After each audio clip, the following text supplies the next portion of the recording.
गुरुदेव के चरणों में कोटिशा नमोस्तु नमोस्तु नमोस्तु इच्छामि महाराज जी।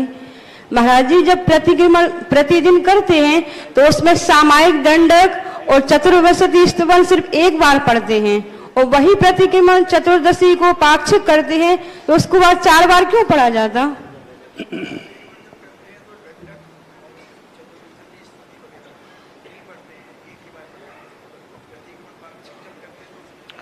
दंडक का अर्थ होता है, दंडक को बार बार इसलिए पढ़ा जाता है कि हमने एक परिणाम किया, एक परिणाम को हमें साक्षीभूत पर हमें दंडक लाना पड़ता है। जैसे आप लोग भजन पढ़ते हो, अभी कल मैंने परसों कहा था, आप उसको टेक को बार बार दोहराते हैं।